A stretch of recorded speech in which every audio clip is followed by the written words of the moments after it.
आजकल तो अजीब हालत है, किसको क्या कहा जाए, डिमांड पर डिमांड। इधर पैसा मांगते हैं लोग क्या? अरे मांगते हैं कि बेटी वाला से पैसा मांगते हैं, इधरों मांगते हैं। हम सोचे जंगलबाग पर वाला नहीं मांगता, उधर इधर में मांगते, लोग मांगते, पता नहीं मांगना क्या, क्यों मांगते हैं। अरे फकीर है जो मांगता है, फकीर नहीं है वो, मांगने वाला फकीर नहीं होता है, क्या होता है? महाफकीर होता है। एक होता है फकीर, एक होता है महाफकीर। फकीर होता है कि दे दो अल्लाह के राह में कुछ दे दो, तो 10 रुपया दिया फिर भी खुश है। लेकिन महाफकीर दे दो बुलेट, दे दो अपाची, दे दो फ्रिज, दे दो वॉशिंग मशीन, दे दो। और इतना बड़ा बड़ा फ्रिज मांगेगा, लगता है जिसका मुड़िया से लेकिन घर में रहता है उसमें ठंडा कर। अजीब अजीब मांग करते हैं। हाँ लोग मांगते हैं, डिमांड करते हैं, खूब मांगते हैं। एक साहब इसी तरह के मांग रहे थे, मैंने कहा कि कितना डिमांड कर दिए, ये लतीफ पानी बताता, सच्ची बात बता रहा हूँ। बोला ना है ज्यादा मांगे वहां से 3 लाख। 3 लाख ज्यादा नहीं। बेटी बाप का चेहरा सूख रहा है, होंठ एकदम सूख करके ऐसा लगता है कि ये होंठ नहीं है, लगता है घर का खपरा बैठा दिया, ऐसे सूख गया। बेटे बाप से मैंने कहा बहुत डिमांड है, क्या सक्सेस होगा? बोला नहीं, सुनिए ना, हम बहुत ज्यादा करेंगे तो 1.5 लाख देंगे, 1.5 लाख। उससे कहा गया बेटे के बाप से कि 1.5 लाख देगा, मान जाइए। बोला ना ना मान से ना, घाटा लग जाएगा, घाटा लग जाएगा। बोले अरे पकड़ो, डमचाज के बाजार से खरीद के लाया है, कल 1,70,000 में, तो 1.5 लाख में घाटा लग जाएगा, पूंजो नहीं उठ रहा। अजीब बात, अजीब बोली, घाटा लग जाएगा। सोचो डिमांड करते लोग। लेकिन याद रख, कल हश्र का मैदान होगा, नफ्सी नफ्सी का आलम होगा, कोई ना किसी का हामी ना मददगार होगा, कोई किसी का पुरसाने हाल ना होगा, सब अपने अमाल पर रोते होंगे। ऐ लोगों तेरी पाई पाई का हिसाब होगा। अल्लाह ने जितनी नेमतें तुझे दी है, दौलतें दी है, सरमाया दिया है, अल्लाह ने जितनी दौलतें तुझे दी है, सारी दौलतों का एक एक पैसे का हिसाब लिया जाएगा। और खुदा की कसम मेरा दावा है, हर आदमी अपनी दौलत का खुद हिसाब ना दे पाएगा तो दूसरों से कर्ज लिए हो उसका हिसाब कैसे दे पाओगे? और वो भी देखिए पैसा लेता है तो बचाता भी नहीं। अच्छा देखिए, बेटा बाप अगर 1.5 लाख 2 लाख 3 लाख ले भी लिया, पैसा बचता है? अरे ईमानदारी से बोलिए, बचता है? ऊपर से वो क्या कहेगा मालूम है? 2 लाख बेटे बाप से ले लिया और ऊपर से क्या कहेगा, ना साहब 1 लाख टका कर्जा हो गया। पैसवा क्या किया? खा रहा था, पैसवे चबा रहा था, क्या किया? खर्चा, बहुत खर्चा। और खर्चा सही बात, अपने इलाके में कम अखराजात है, बहुत अखराजात है, ये कम।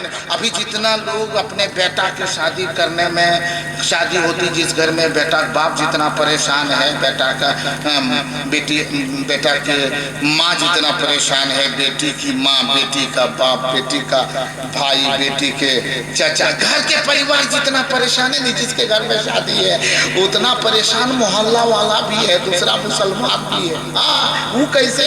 कुछ तो अपने बेटा बेटी के शादी करने में परेशान है, और कुछ हम लोग जो है जो अभी नहीं कर रहे हैं वो खाली नेता पुरने में परेशान है। हाँ, एक दिन में 4-4 5-5 6-6 यहाँ जाओ वहाँ जाओ। और वैसे भी अगर जाने का सिस्टम भी देखिए, अल्लाह का शुक्र है कुछ सुधार हुआ। अब वैसे आप जाइएगा ना, क्या है, चलो कि वो जो है न्योता दे देंगे, न्योता वाला पैसा दे देंगे, हाथ करा दे देंगे 500 रुपया। लेकिन अगर कहीं होम मिनिस्टर साथ में जाएगी तब ये ना, और मैया कपड़वा ले ले, और दादी के कपड़ा ले लो, दादा के ले लो, मैंने 3000 का कपड़ा।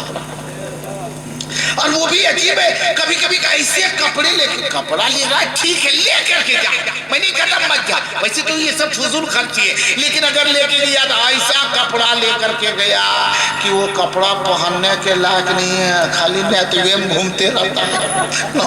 हम ले जाकर के उनके घर दे दिए तो वो कपड़ा फिर वो देखा पहनने लायक नहीं, समझ के बक्से में धर ले रखा, और फिर उसके बाद वो ले जाकर के उसके घर दे दिया, वो ले जाके उसके घर, वो ले गया उसके घर। 3 साल तक चला, 4 साल तक। उसके बाद में उसकी हैयत खराब था, सीधे गंधर्वंशी आ जाता है, हमला खत्म हो गया।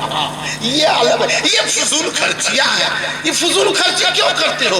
क्या जरूरत है इन चीजों की? क्या जरूरत है? मैं तो कहता हूँ हे मेरे मुसलमान भाइयों, अपने एक दूसरे मुसलमान की मदद करो। यहाँ तक ठीक है, हम उसके घर न्योता में गए, दावत में गए, हमने सलामी के तौर पर बेटे लड़के की बाप की बेटी को जिसकी शादी है उसके नाम पर हमने 50 रुपए, 100 रुपए, 200 रुपए, 1000, 2000, 5000 मैंने सलामी के तौर पर दे दिया। एक वक्त उसकी मदद हो गई, कल तेरे घर भी ये बारी आएगी, वो तेरी भी इसी तरीके से मदद करेगा।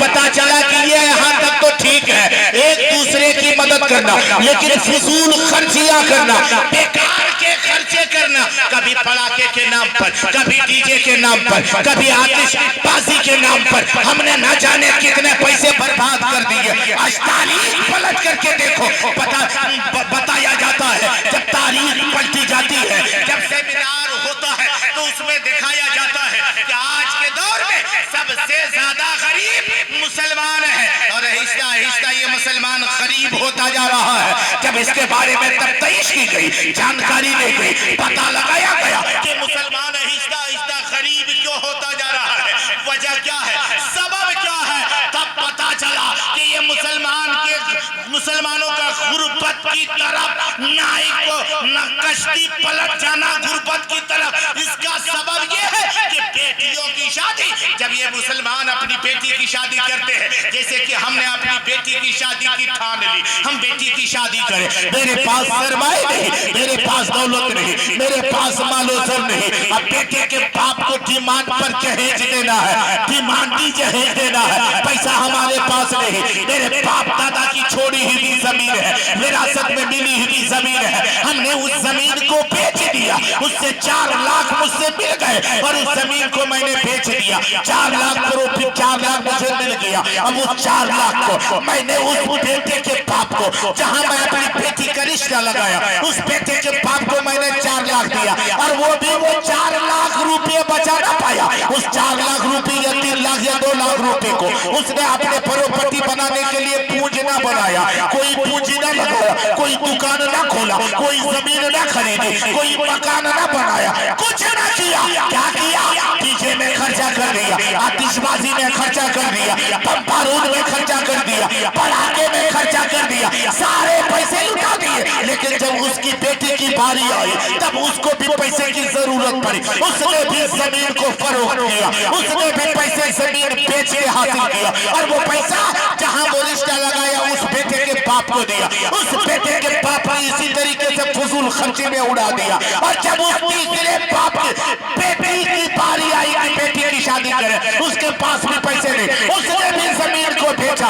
पता चला एक